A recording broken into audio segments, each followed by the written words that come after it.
Assalamualaikum warahmatullahi wabarakatuh.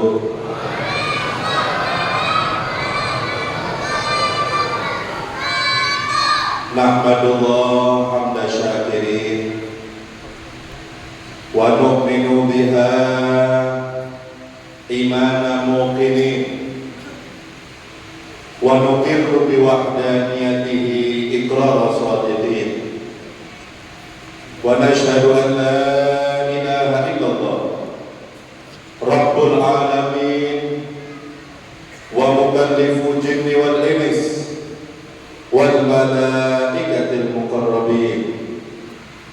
Allahumma salli wa sallim wa barik ala sayyidina wa habibina wa syafi'ina wa nuri qulubina Muhammad wa ala alihi wa sahbihi at-tayyibin at-tahirin, amma ba'd.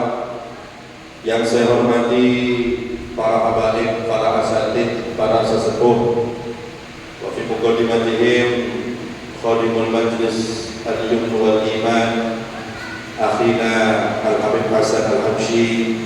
Mudah-mudahan beliau dipanjangkan usianya oleh Allah Subhanahu wa taala dalam keadaan sehat wal afiyah fi taatillah. Amin Allahumma amin ya rabbal alamin. Begitu pula para habaib yang lain hadir juga, Ketua Rabithah Al-Habib Hadi Al-Haddad, begitu pula Al-Habib Umar Al-Qadri, Al-Habib Sadman Al-Idrus, Al-Habib Muhammad Al-Habsyi, Al-Habib Mahmud, Al-Habib Zaki bin Yahya, Al-Habib Farid, dan semua para habaib yang hadir yang tidak saya sebut namanya tanpa mengurangi rasa hormat saya kepada mereka semua.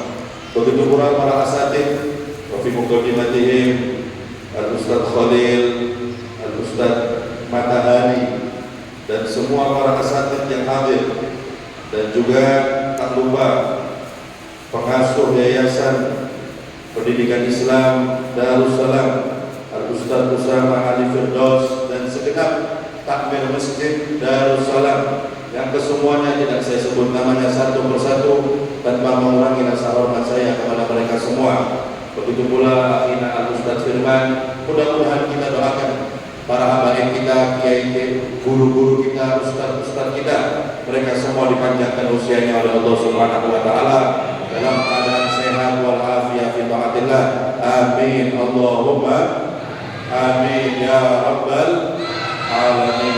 Hadirin hadirat rahimakumullah, tidak henti-hentinya para pecinta Rasulullah sallallahu alaihi wasallam, mereka selalu bersolawat kepada Nabi Muhammad sallallahu alaihi wasallam.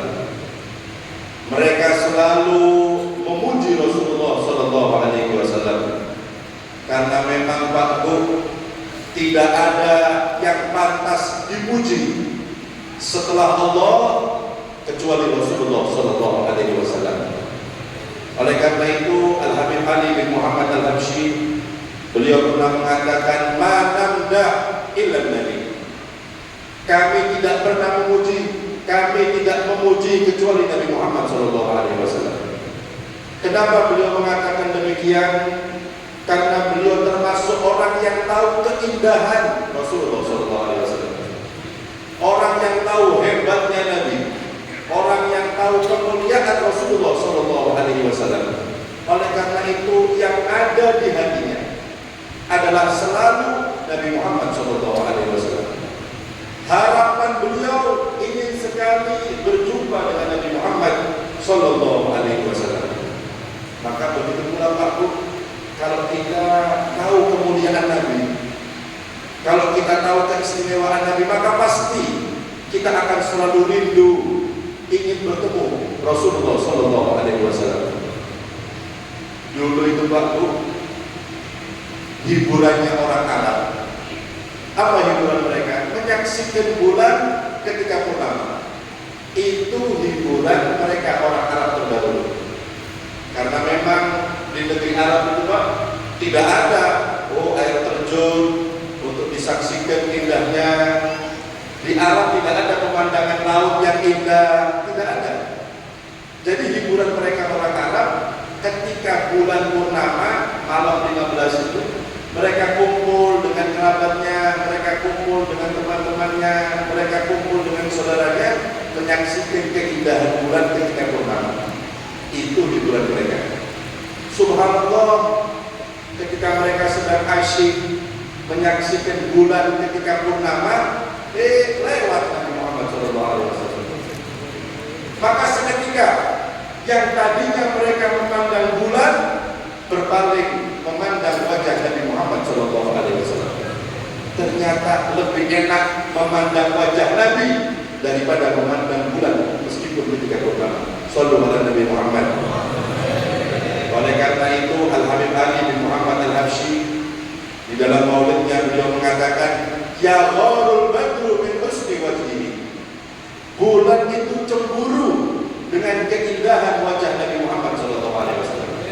Kenapa kok cemburu? Karena dulunya dijadikan hiburan oleh orang Arab. Setelah ada Nabi, hiburan mereka adalah memandang wajah Rasulullah SAW. Sallu ala Nabi Muhammad. Seorang syair mengatakan, al-badru yakmulu kulla syahrin abadan. Bulan itu purnamanya 1 bulan sekali, ketika malam 15. Wa hilalu wajhika kulla yawmin kamil. Tapi kalau wajah engkau ya Rasulullah setiap hari purnama. Itulah Nabi kita Muhammad sallallahu alaihi wasallam. Sallallahu ala Nabi Muhammad. Makanya Pak Bu, rugi sekali apabila seseorang tidak dapat memandang wajah indah Rasulullah SAW. Memandang wajah Nabi itu bisa membawa kebahagiaan dunia sampai akhirat. Al-Imam Asy-Syaikh Abdul Rahman Ad-Daimari beliau mengatakan dalam maulidnya, man ra'a wajhaka yas'ad. Siapa orang yang Rasulullah memandang wajahmu, maka orang itu akan bergembira. Orang itu akan senang dunia sampai akhirat. Dan ini sesuai sebagaimana cerita keislaman sahabat yang bernama Hasan bin Thabit. Sahabat Hasan bin Thabit itu, beliau itu memang ahli syair. Cuma bedanya ahli syair zaman dulu itu pekerjaan yang tidak terhormat dulu. Karena tugas mereka nanti datang ke orang kaya dipuji, nanti dikasih uang. Nanti orang kaya dulu, kamu hina itu orang, kasih uang. Itu orang ahli syair terlalu seperti itu. Makanya Imam Syafi'i beliau mengatakan yang kurang lebih, laula syi'ru bi ulama yuzri lakuntu asy'aru min dzalik. Kalau seandainya menjadi ahli syair itu tidak mengurangi derajat ulama, maka aku lebih ahli syair daripada dia. Itu kata Imam Syafi'i. Jadi memang dulu tukang syair itu kerjaannya muji-muji dikasih uang, disuruh menghina orang dikasih uang. Itu tukang syair dulu. Kalau sekarang hebat bagus, orang ahli sastra hebat, berarti belajar gitu. Nah, termasuk zaman dulu ahli syair sahabat Hasan bin Thabit. Ini sahabat Hasan dalam sejarah. Beliau itu dekat dengan Nabi, jalurnya beda dengan yang lain. Kalau yang lain mungkin dekat dengan Nabi karena memang hebat dalam peperangan sehingga mendapatkan perhatian khusus dari Rasulullah SAW. Ada yang bermacam-macam mendekat dengan Nabi Muhammad SAW. Tapi kalau sahabat Hasan ini dekat dengan Nabi, kenapa? Karena sering memuji Rasulullah SAW. Bahkan Nabi pernah diberikan hadiah oleh Raja Muqawqis, ya. Dikasih harta Nabi, termasuk dikasih juga 2 budak. Yang satu budak yang kemudian dimerdekakan oleh Nabi, dinikahi oleh Nabi. Yang satu dikasihkan sahabat Hasan juga, bukan yang lainnya. Kenapa? Karena Nabi senang dengan sahabat Hasan karena selalu memuji Rasulullah Sallallahu Alaihi Wasallam. Oleh karena itu kita malam hari ini Pak Bu bersolawat kepada Nabi, memuji Nabi Muhammad Sallallahu Alaihi Wasallam. Insya Allah kita menjadi umat yang dicintai oleh Nabi. Amin. Amin. Allahumma Amin ya rabbal alamin. Nah, sahabat Hasan itu diperintahkan oleh orang kafir dulu. Hasan, nih kamu saya kasih uang. Nanti kamu hina Muhammad dengan sihir-sihirmu. Kata Hasan, yang mana orangnya? Terus kamu tunggu di situ. Nanti tidak lama biasanya lewat. Ditunggu sama Hasan bin Thabit. Subhanallah, ketika pertama kali memandang Nabi Muhammad SAW, langsung sahabat Hasan itu melihat cahaya yang terpancar dari wajah Rasulullah SAW. Tidak bisa mengeluarkan syair-syair yang menghina Nabi. Kenapa? Karena melihat cahaya Rasulullah SAW. Akhirnya datang lagi kepada orang kafir yang bayar itu, dikembalikan uangnya. Loh, kenapa Hasan? Sudah kamu hina Muhammad? Apa jawaban sahabat Hasan? Lamma ra'aitu anwarahu satahan wada'tu min khifati kaffi ala basari khaufan ala basari min husni suratihi falastu anzuru illa ala qadari nurun fi jismin minal qamari ka'ibyatin nusijan bi anjuri zuburi. Kata beliau sahabat Hasan, ini bermaksud Islam ketika baru mendapat wajah. Ketika aku melihat Rasulullah itu terpancar cahaya daripada wajahnya. Falastu anzuru illa ala qadari wada'tu min khifati kaffi ala basari. Saking terang cahaya Nabi, aku meletakkan tanganku di atas mataku karena terpancar betul-betul kuat cahaya Rasulullah SAW. Sehingga aku tidak bisa melihat kecuali semampuku melihat cahaya Nabi Muhammad SAW. Keluar dari tubuh Nabi Muhammad SAW cahaya-cahaya seperti biasa yang diuntai dengan bintang-bintang kejora. Itulah Nabi kita Muhammad SAW. Akhirnya itulah yang menjadi termasuk sebab sahabat Hasan itu masuk Islam. Melihat wajah Nabi bisa menggerakkan orang masuk Islam dan menjadi orang yang selamat dunia sampai akhirat. Mudah-mudahan kita dikasih berjumpa dengan Nabi di dunia sebelum di akhirat. Amin. Allahumma amin ya rabbal alamin. Oleh karena itu hadirin hadirat rahimakumullah, harapan orang yang tahu kemuliaan Nabi, harapan orang yang tahu kemuliaan keistimewaan Rasulullah SAW adalah ingin sekali dapat memandang wajah Rasulullah SAW, ingin bertemu dengan Nabi Muhammad SAW. Dan kenikmatan yang paling nikmat itu para hadirin adalah ketika seorang hamba ditakdirkan berjumpa langsung bertemu dengan Nabi Muhammad SAW. Dulu ada seorang ulama ini bernama Syekh Afdaluddin. Beliau punya guru yang bernama Syekh Ali Al-Khawas. Itu gurunya.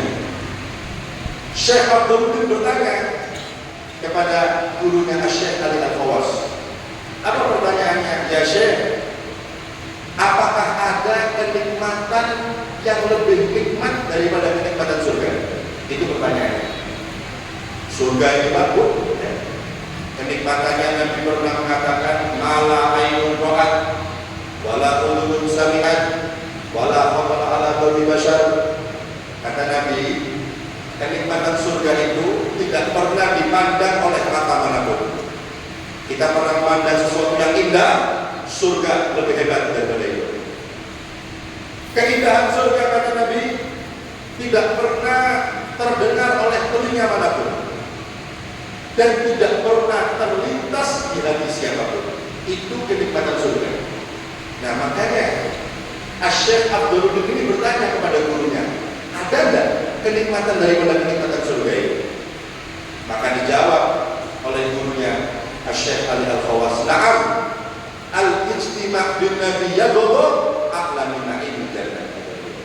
Ada, yaitu bertemu langsung dengan Nabi itu adalah kenikmatan yang melebihi kenikmatan surga. Jadi kumpul dengan Nabi itu baru, bertemu dengan Nabi itu adalah kenikmatan yang melebihi kenikmatan surga. Makanya Al-Habib Ali bin Muhammad Al-Habsyi yang kita baca maulidnya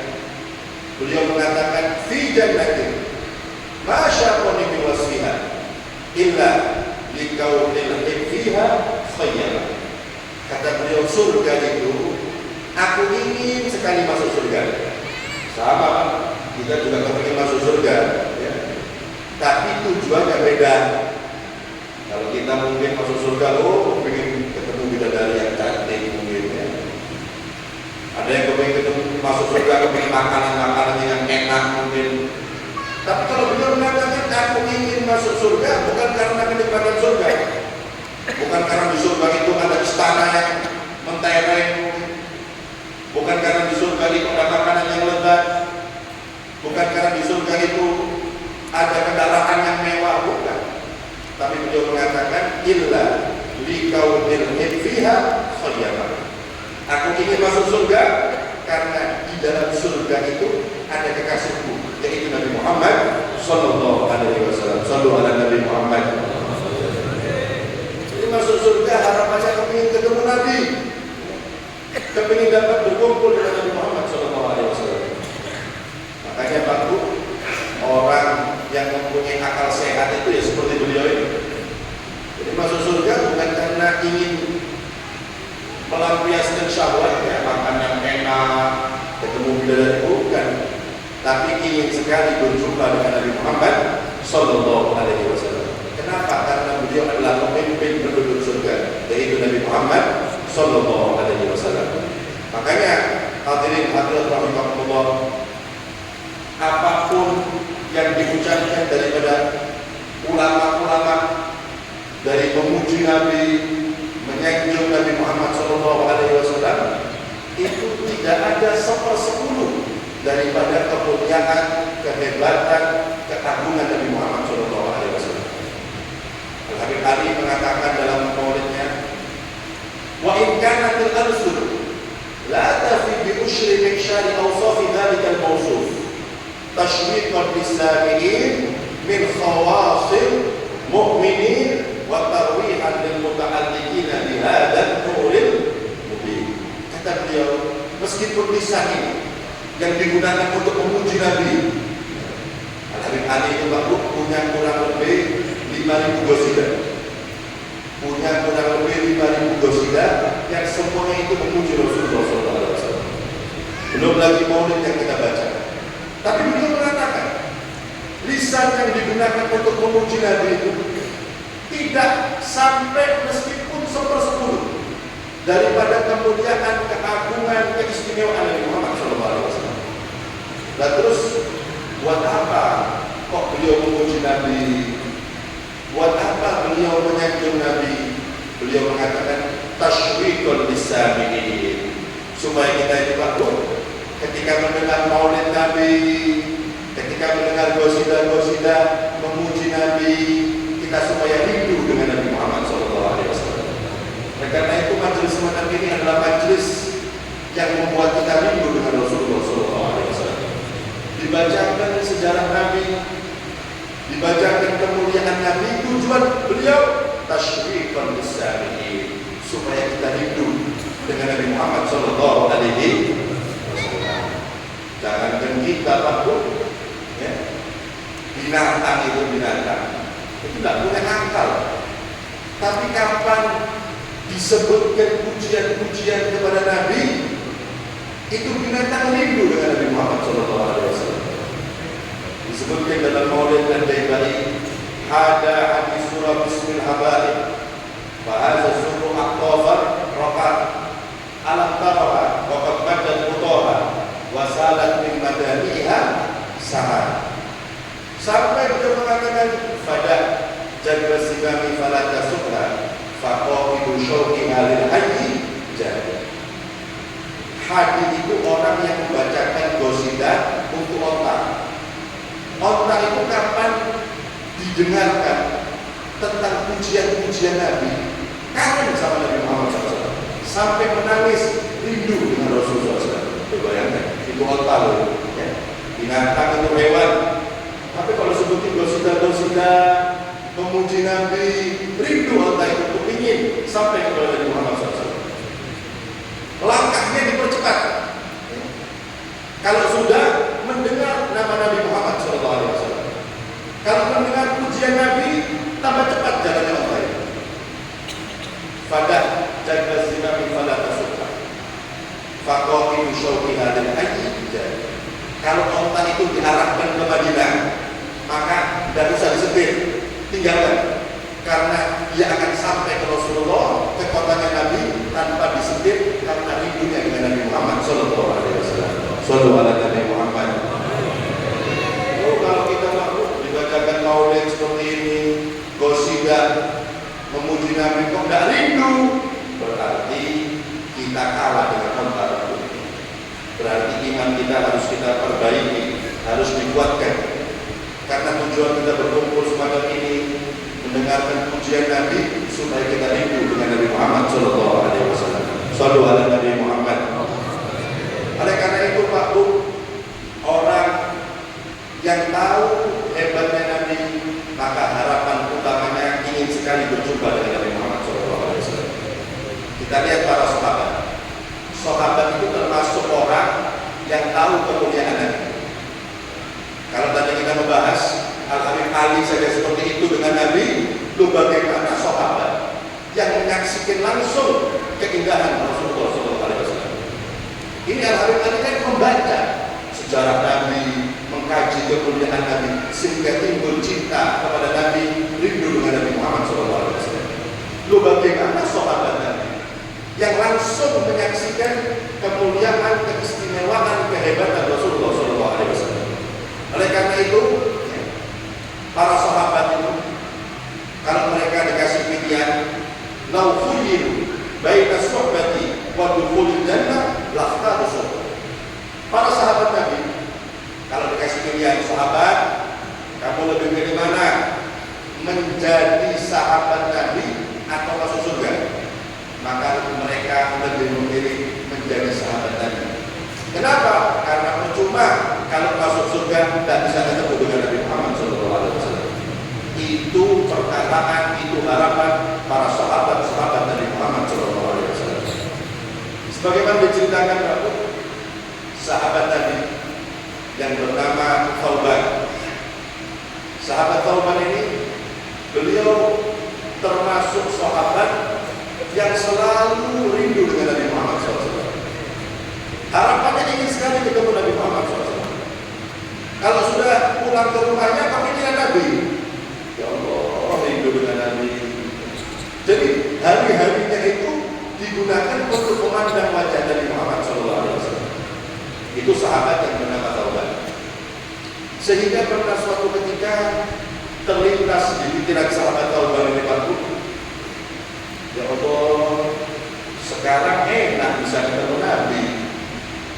Kalau kangen sama Nabi gampang, sholat di masjid ketemu Nabi, hadir pengajian ketemu Nabi. Tapi nanti kalau meninggal dunia kira-kira masih bisa tidak ketemu Nabi? Itu yang ada di benak sahabat Thauban. Takut nanti kalau sudah meninggal dunia tidak bisa lagi memandang wajah Nabi, tidak bisa lagi ketemu dengan Nabi Muhammad SAW. Sampai itu sahabat Thauban sakit kepikiran, sampai kurus, kepikiran takut nanti tidak bisa ketemu Nabi. Sehingga ketika beliau datang kepada Nabi dalam keadaan wajah yang pucat, badan yang semakin kurus, Nabi mengatakan, ya Allah, ya Thauban, Thauban, apa yang menyebabkan kamu pucat berubah seperti ini? Kata sahabat itu, ya Rasulullah, saya tidak sakit, saya tidak susah, saya tidak kena musibah. Cuma ya Rasulullah, yang ada di pikiranku takut nanti kalau saya meninggal dunia tidak bisa ketemu dengan engkau ya Rasulullah. Seandainya pun ditakdirkan masuk surga, tentunya surganya lain. Engkau kasih Allah, engkau Rasulullah, pasti surganya paling tinggi. Itu yang dikatakan sahabat Thauban kepada Nabi Muhammad SAW. Sehingga subhanallah Pak Bu, turun ayat yang menjawab keadaan sahabat Thauban. Wa man yuti'illaha wa rasul fa ulaika ma'alladzina an'ama Allahu 'alaihim minan nabiyyin wasiddiqin wasyuhada wassalihin. Turun ayat menjawab keadaan sahabat Thauban. Barang siapa yang taat kepada Allah, taat kepada Rasulullah, maka nanti akan dikumpulkan dengan orang-orang yang Allah telah memberikan nikmat kepada mereka dari kalangan para nabi, kalangan orang-orang yang mati syahid, kalangan para aulia dan orang-orang yang soleh. Ketika mendengar ayat itu turun, senang para sahabat. Kenapa para hadirin? Karena berarti ada harapan mereka bisa kumpul lagi dengan Nabi di akhirat. Tapi syaratnya hanya dua: taat kepada Allah, taat kepada Rasulullah Sallallahu Alaihi Wasallam. Nah, kita juga seperti itu, Pak. Ya. Kita ini kan berharap kepingin kumpul dengan Nabi. Kita kepingin ketemu dengan Nabi. Maka syaratnya juga sama: taat kepada Allah, taat kepada Rasulullah Sallallahu Alaihi Wasallam. Tidak cukup cuma membawa pujian Nabi, cinta kepada Nabi, tidak cukup. Orang sahabat saja disyaratkan taat kepada Allah, taat kepada Rasulullah, baru bisa kumpul dengan Nabi, apalagi kita. Makanya kita lihat orang-orang Yahudi, orang-orang Nasrani. Orang Yahudi, orang Nasrani itu, mereka itu senang dengan nabinya, bangga dengan nabinya. Orang Yahudi kalau cerita Nabi Musa, kehebatannya seperti ini, mukjizatnya seperti ini. Nabi kami itu Nabi Musa, bangga dengan nabinya, selalu memuji nabinya. Orang Nasrani sama, bangga dengan Nabi Isa, memuji kehebatan Nabi Isa. Tapi apakah mereka nanti akan berkumpul dengan Nabi Musa, Nabi Isa di akhirat? Tidak, Pak. Kenapa? Karena cuma cinta toh dan mengikuti. Itu sebabnya. Cuma cinta saja tapi tidak mengikuti. Makanya nanti di akhirat mereka tidak kumpul dengan orang yang dicintai daripada nabi-nabi mereka. Nah, kita juga seperti itu. Kita sudah mengungkapkan cinta kita kepada Nabi dengan kita hadir majelis maulid memuji Nabi, maka jangan lupa kita mengikuti syariat-syariat Nabi, ya, mengikuti perintah-perintah Nabi, menjauhi larangan-larangan Nabi Muhammad Sallallahu Alaihi Wasallam. Rasulullah itu mengatakan, al-kayyisu man dana nafsahu wa amila lima ba'dal maut. Orang yang pandai, Pak. Siapa sih orang yang pandai? Apakah orang yang kalau mencari jabatan yang paling tinggi jabatannya? Bukan itu. Apakah orang yang kalau dagangan yang paling laris dagangannya itu orang hebat? Bukan itu katanya. Atau mungkin orang kalau mengumpulkan harta yang paling banyak hartanya? Juga bukan. Tapi Nabi mengatakan al-kayyisu man dana nafsahu wa amila lima ba'dal maut. Orang yang pandai itu kata Nabi adalah orang yang menundukkan hawa nafsunya, mengintrospeksi dirinya, kemudian mengamalkan amalan untuk dia ambil ketika dia sudah meninggal dunia. Itu orang pandai. Hanya Pak Bu, sholat yang kita kerjakan, ya, harta yang kita dermakan, kita ngaji, kita zikir, itu nanti dibalas kalau kita sudah meninggal dunia. Kalau sudah meninggal baru diberikan hasil ibadah kita, sholat kita, zikir kita, ngaji kita, nanti akan dibalas di ba'dal maut kalau kita sudah meninggal dunia. Nah, orang yang mengisi hari-harinya untuk itu, itulah orang yang pandai. Bukan berarti orang kalau setiap hari ngaji pasti tambah kaya. Belum tentu kalau belum takdirnya. Setiap hari ada orang ngaji 3 juz. Apakah orang itu akan tambah hartanya? Belum tentu kalau belum takdirnya. Setiap hari bangun malam, apakah tambah jabatannya? Belum tentu kalau belum takdirnya. Kenapa? Karena amalan-amalan kita itu ibadah nanti akan dibalas kalau kita sudah meninggal dunia. Bukan di dunia. Justru rugi kalau ada orang ibadah kepingin dibalas di dunia, rugi. Sedekah kepingin dibalas di dunia. Ngaji supaya dagangannya laris. Saya ini kalau ngaji dagangan saya laris, makanya saya ngaji terus biar tambah laris. Rugi. Karena Allah menyiapkan balasan yang lebih hebat, yang lebih besar ketika kita nanti sudah meninggal dunia. Satu contoh Pak Bu, ada ulama yang bernama Al-Imam Hasan Basri. Imam Hasan Basri ini beliau tabi'in, lahir di zaman Sayyidina Umar bin Khattab radhiyallahu anhu. Bahkan beliau mendapatkan doa dari Sayyidina Umar bin Khattab. Ibunya ini orang cerdas. Mulai kecil itu Imam Hasan Basri disuruh keluar kumpul dengan sahabat-sahabat supaya dapat keberkahannya sahabat. Makanya kita juga seperti itu. Kita punya anak-anak kecil, bawa ke orang-orang soleh, bawa pada para habaib, para asatid yang soleh supaya dapat keberkahannya.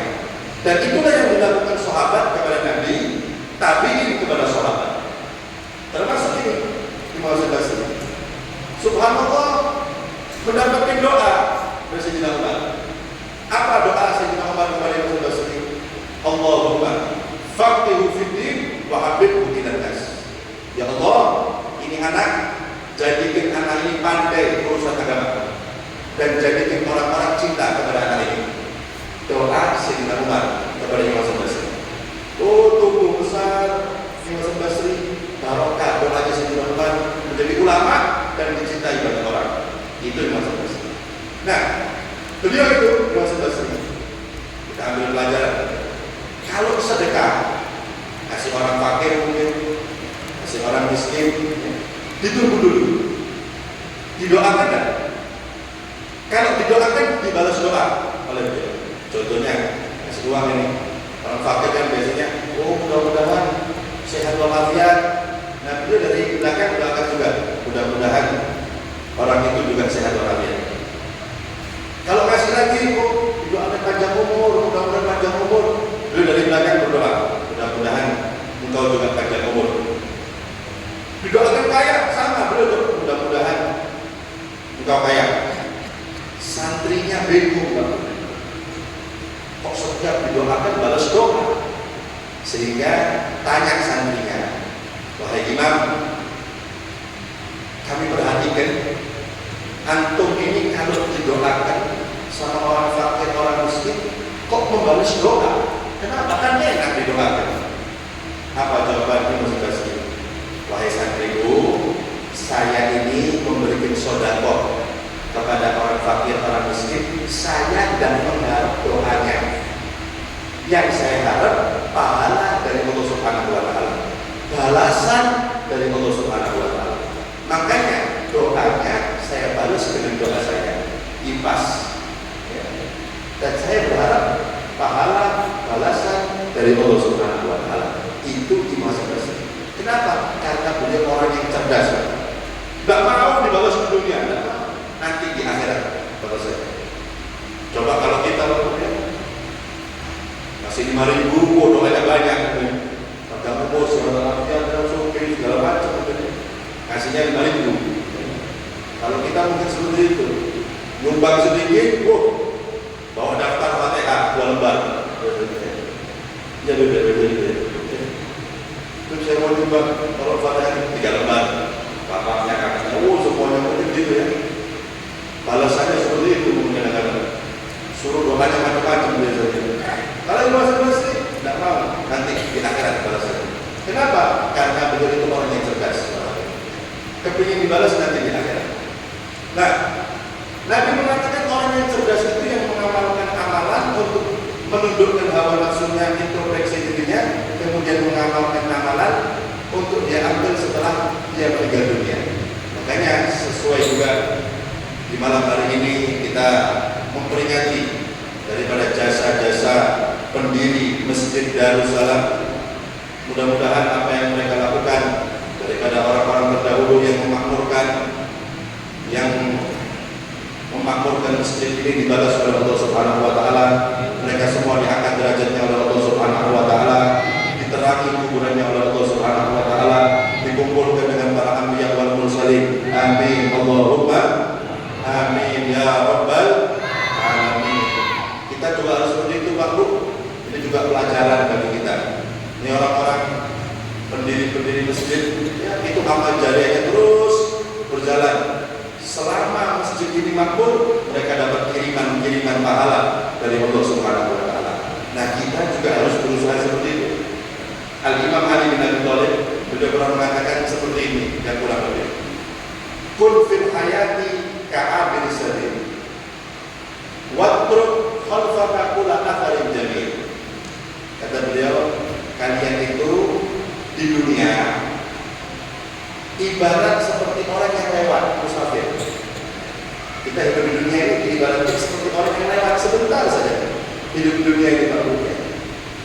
Coba kalau kita mau sadar di dunia ini, kapan kita ini dulu jadi anak, sekarang kita sudah jadi bapak, tidak terasa. Kapan jadi bapak, sudah jadi kakek kita ini, tidak terasa. Setelah jadi kakek, jadi mayit. Dulu itu kalau prosesnya normal, ya. Kadang-kadang belum jadi kakek sudah mati, belum jadi bapak sudah mati. Makanya dunia itu cuma lewat sebentar saja. Jadi Ali juga pernah mengatakan, dunia saat, dunia ini cuma sesaat. Faj'al taqwa, yang sebentar ini jadikan untuk taat kepada Allah, untuk beribadah kepada Allah Subhanahu wa taala. Nah, pesan Sayyidina Ali, jadilah kalian di dunia seperti orang yang lewat, musafir. Kemudian watruk al-fakakula atharin jamil, dan tinggalkan setelah kamu meninggal kesan yang baik. Itu Sayyidina Ali mengatakan, kalau kita meninggal, orang itu mengenang kebaikan kita. Oh, fulan meninggal, oh dulu takmir masjid itu, oh itu yang mengamalkan masjid itu, oh itu selalu imam masjid, oh selalu sedekah, oh selalu bantu orang. Nah, itu yang dikatakan Sayyidina Ali. Jadikan ketika kita sudah meninggal dunia, kita membekas di orang-orang yang setelah kita kesan yang baik. Anak kita bangga dengan kita, oh, ayah saya dulu sholatnya rajin di masjid, ayah saya dulu selalu sedekah, ayah saya dulu akhlaknya baik, ahli ibadah. Itu perintah Sayyidina Ali. Jangan sebaliknya Pak. Ketika meninggal, anak kita malu mengakui kita sebagai orang tuanya. Kenapa? Ahli maksiat, tidak pernah taat kepada Allah Subhanahu wa taala. Makanya mulai sekarang kita berusaha supaya kapan kita meninggal dunia, kita meninggalkan kesan-kesan yang baik. Wa ma nahnu fi hadhihi dunya illa qarib. Wa ma nahnu fi hadhihi dunya illa dhuyuf. Wa ma 'ala dhuyuf illa qarib. Kita ini dunia sebentar lagi akan pergi, diibaratkan seperti tamu di dunia ini. Sayyidina Ali mengibaratkan kita ini seperti tamu. Tamu itu kalau bertamu tidak mungkin lama-lama. Nah, begitu pula kita di dunia ini. Itu diibaratkan tamu yang tidak lama. Sebentar lagi kita akan pergi. Pergi kemana? Pergi ke surga bagi orang yang bertakwa kepada Allah Subhanahu wa taala. Wa madaru ila jannatun liman ittaqa wa narun liman lam yattaqillah fas'an. Kata Sahih Ibrahim Al-Habib Abdullah Al-Haddad, dan kehidupan yang kekal abadi itu adalah surga. Tapi bukan bagi semua orang. Liman ittaqa, bagi orang yang bertakwa kepada Allah Subhanahu wa taala. Dan neraka bagi mereka yang tidak bertakwa kepada Allah Subhanahu wa taala. Mudah-mudahan kita semua menjadi orang-orang yang bertakwa. Amin. Amin. Allahumma amin ya rabbal alamin. Kemudian hadirin rahimahullah, sebaliknya kata Nabi, wal ahmak, orang yang bodoh kata Nabi. Siapa Pak orang yang bodoh? Man ittaba'a nafsahu hawa. Kemudian wa tamanna 'ala Allah, orang yang selalu mengikuti hawa nafsu. Hawa nafsunya kepingin maksiat dituruti, hawa nafsunya nak kepingin hadir pengajian dituruti. Maka itulah kata Nabi orang yang bodoh. Kemudian wa tamanna 'ala Allah, kalau urusan akhirat sukanya berangan-angan. Nah, ini orang yang bodoh. Oh, insya Allah barokahnya hadir maulid masuk surga, tapi tidak sholat. Ini kata Nabi orang yang bodoh. Oh, insya Allah barokahnya mungkin hadir manakiban, insya Allah masuk surga, tapi maksiat. Ini kata Nabi orang yang bodoh. Kalau urusan akhirat berangan-angan, tapi tidak sholat, tapi tidak ibadah, tapi bermaksiat. Oleh karena itu jangan sampai kita menjadi orang-orang yang bodoh. Mudah-mudahan kita semua menjadi orang yang cerdas. Amin. Amin.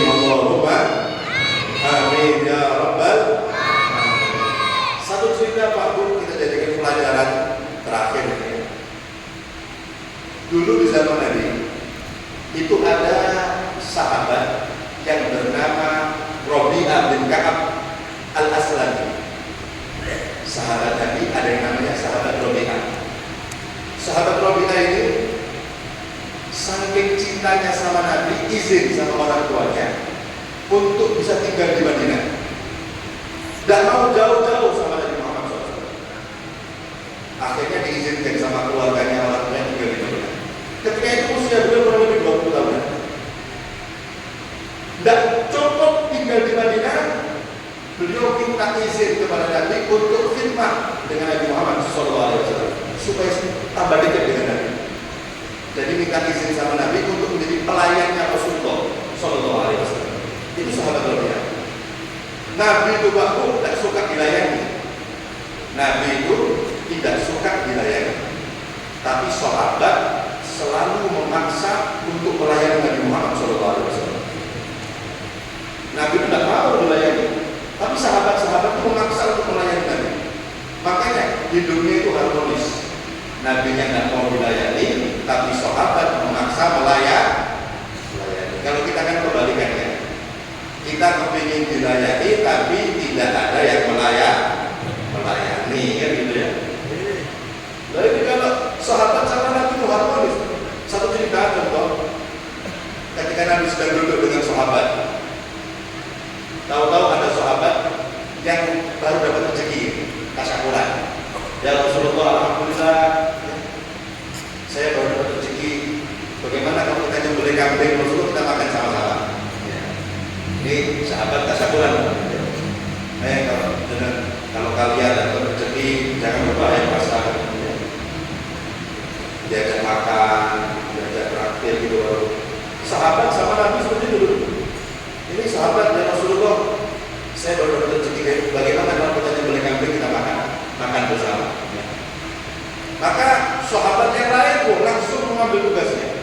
Oh, kalau begitu ya Rasulullah, saya bagian nyembelih. Yang penting kan sudah ada uangnya keluar dulu kan. Ya. Saya bagian nyembelih, saya yang memiliki. Yang lainnya, oh saya yang masak ya Rasulullah, saya bisa masak. Yang masak saya menyiapkan ini ya Rasulullah. Semua sudah mengambil tugasnya. Nah, Nabi mengatakan kalau begitu bagian saya yang mencari kayu bakarnya. Yang masak kan ada, yang beli ada, kemudian yang nyembelih juga ada. Tinggal yang mencari kayu bakar, belum ada kan? Berarti tugas saya. Oh sahabat tuh jangan ya Rasulullah, jangan, tidak usah ikut dulu saja, kita yang kerja. Apa kata Nabi? Jangan dibedakan. Saya sama seperti kalian. Kalian punya tugas masing-masing kan? Ya sudah, tinggal yang cari kayu bakar yang belum ada, berarti tugas saya. Nabi cari kayu bakar.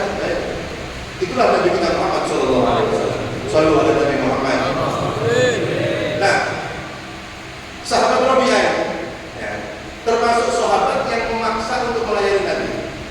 Akhirnya diizini oleh Nabi. Sehingga kapan Nabi butuh air untuk wudu, disiapkan. Nabi mau berangkat, sandatnya disiapkan oleh sahabat Rabi'ah. Bahkan sahabat Rabi'ah pernah bercerita, saya ini sampai duduknya di depan rumah Nabi kalau malam. Kenapa? Saya takut nanti kalau Nabi malam-malam tahajud terus batal butuh-butuh, saya sudah siapin airnya. Itu sahabat Rabi'ah. Sampai seperti itu khidmatnya dengan Nabi Muhammad SAW. Nah, suatu ketika karena Nabi melihat sahabat Rabi'ah ini selalu membantu Nabi, melayani Nabi Muhammad SAW, maka Nabi ingin memberikan kenang-kenangan, cindera mata, hadiah kepada sahabat Rabi'ah ini. Itu sifatnya manusia, Pak Bu. Manusia itu kapan diberi ingin memberi, kan gitu ya. Kalian ini Pak Bu dikirimi sama tetangganya, mungkin makanan, mungkin hadiah. Nah, nanti lama-lama kita ingin memberi hadiah, meskipun tidak sama. Itu sifat manusia. Kapan diberi ingin memberi. Tapi kalau kepingin diberi dok dan pernah memberi, berarti bukan manusia gratisan tok. Bukan manusia itu berarti. Kapan dibantu ingin membantu, nah itu manusia. Oh mungkin jenengan punya hajatan, ada acara di rumahnya, tetangganya ikut bantu ya. Maka nanti kapan-kapan kalau tetangga kita punya hajatan, kita ingin bantu. Nah itu manusia ya. Tapi kalau mungkin dibantu kok tidak pernah bantu, berarti bukan manusia. Dan Nabi seperti itu. Ketika melihat sahabatnya yang selalu membantu beliau, maka Nabi ingin memberikan hadiah. Maka sahabat Rabi'ah dipanggil, ya Rabi'ah, salmi. Wahai Rabi'ah, minta kamu kepada wahai Rabi'ah. Kamu ingin apa wahai Rabi'ah? Sahabat Rabi'ah ditawari Nabi. Ya Rasulullah, kasih saya waktu untuk berpikir. Sahabat Rabi'ah itu termasuk ashabus sufa, sahabat yang miskin. Tinggalnya di masjid. Kalau ada rezeki makan, kalau tidak ada puasa soalnya. Nah, dipikirkan oleh sahabat Rabi'ah sehingga ketika keesokan harinya, bagaimana Rabi'ah? Sudah kamu pikirkan? Kepingin apa kamu wahai Rabi'ah? Ya Rasulullah, kata sahabat Rabi'ah, kalau memang itu tawaran dari engkau ya Rasulullah, saya tidak minta apa-apa. Saya mau minta satu saja. Apa itu Rabi'ah? As'aluka murafaqataka saja. Ya Rasulullah, aku ingin nanti di surga bersamamu. Di sini Nabi bingung. Dikira Nabi, mungkin sahabat Rabi'ah itu kepingin tanah untuk dibangun rumah, mungkin onta untuk dijadikan kendaraan. Karena beliau orang miskin, kepingin harta mungkin buat modal kerja. Ternyata yang diminta sahabat Rabi'ah ingin diselamatkan dari api neraka, dimasukkan surga, bahkan bersama Nabi Muhammad SAW. Maka Nabi mengatakan awal ghairu dzalik. Rabi'ah tidak ada yang lain. Tidak ya Rasulullah, itu saja. Yang saya harapkan cuma itu ya. Itu kata sahabat Rabi'ah. Nah, sekarang kita lihat Pak Bu, bagaimana respon Nabi Muhammad SAW. Ini sahabat tuh yang minta.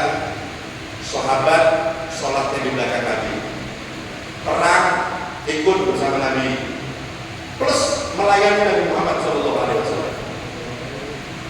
Seandainya Nabi mengatakan, oh Rabi'ah jangan khawatir, ya, kamu kepingin masuk surga, oh kamu sahabatku, perang bersamaku, melayaniku, surga saya yang jadi.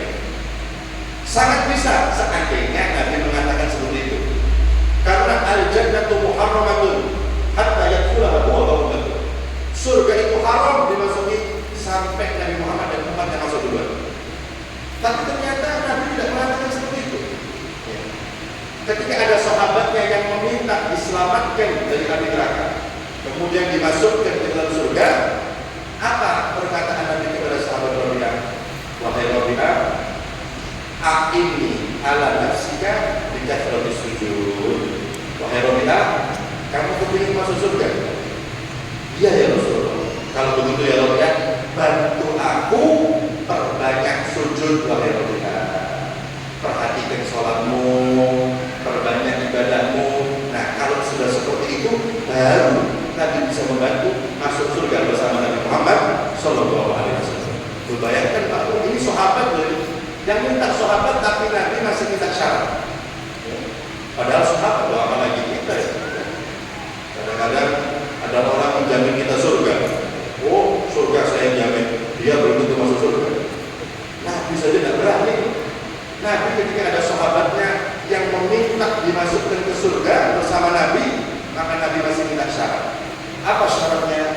A'inni ala nafsika bikathrati sujud. Wahai Rabi'ah, bantu aku perbanyak sujud, ibadah kepada Allah Subhanahu wa taala. Maka itu juga berlaku Pak Bu bagi kita semuanya. Kita kan kepingin masuk surga bersama Nabi, kepingin. Nah, syaratnya sama. Jangan sampai meninggalkan sholat, perbanyak ibadah, tinggalkan maksiat. Nanti Nabi mudah memasukkan kita ke dalam surga Allah Subhanahu wa taala. Tapi kalau kita tidak sholat Pak Bu, ya, apa kata Nabi? Man taraka sholata muta'ammidan barikat min udhimatu Muhammad. Atau kama qala Rasulullah SAW. Barang siapa yang meninggalkan sholat secara sengaja, kata Nabi, maka Muhammad tak mau tanggung jawab, kata Rasulullah. Bayangkan, kalau Nabi tidak mau tanggung jawab, siapa yang menanggung kita nanti di akhirat? Oleh karena itu hadirin hadirat rahimakumullah, majelis semacam ini adalah majelis yang mengingatkan kita untuk semakin cinta kepada Nabi, untuk bisa kita mengikuti Nabi Muhammad Sallallahu Alaihi Wasallam. Oleh karena itu mudah-mudahan dengan barokahnya kita hadir di majelis yang mulia ini, bersama-sama kita memuji Nabi, bersama-sama kita bersolawat kepada Nabi Muhammad SAW. Mudah-mudahan tidak bangun dari majelis ini kecuali dosa-dosa kita semua diampuni oleh Allah Subhanahu wa taala. Hajat kita semua dikabulkan oleh Allah Subhanahu wa taala. Yang sakit di antara kita disembuhkan oleh Allah Subhanahu wa taala. Yang susah digampangkan oleh Allah Subhanahu wa taala. Anak-anak kita semua dijadikan anak-anak yang soleh dan solehah, anak-anak yang berjalan di jalan Nabi Muhammad, anak-anak yang bisa kita banggakan di hadapan Nabi Muhammad SAW. Dan mudah-mudahan para pendiri masjid ini yang sudah meninggal dunia diangkat derajatnya oleh Allah Subhanahu wa taala, diampuni semua dosanya oleh Allah Subhanahu wa taala, diterangi kuburannya oleh Allah Subhanahu wa taala. Amin Allahumma amin ya rabbal alamin. Dan mudah-mudahan masjid ini dimakmurkan oleh Allah Subhanahu wa taala, makmur dengan ilmu agamanya, makmur dengan ibadahnya, makmur dengan sholawatannya, makmur juga dengan rezekinya. Amin Allahumma amin ya rabbal alamin. Dan mudah-mudahan kelak di akhirat kita semua mendapatkan syafaat Nabi Muhammad SAW. Kita dapat minum telaga dari tangan Nabi Muhammad SAW. Ketika melewati sirat dituntut oleh Rasulullah SAW, dan di surga kita semua dikumpulkan dengan Nabi Muhammad SAW. Amin Allahumma amin ya rabbal alamin. Kurang saya mohon maaf. Wabillahi taufiq wal hidayah. Wassalamualaikum warahmatullahi wabarakatuh.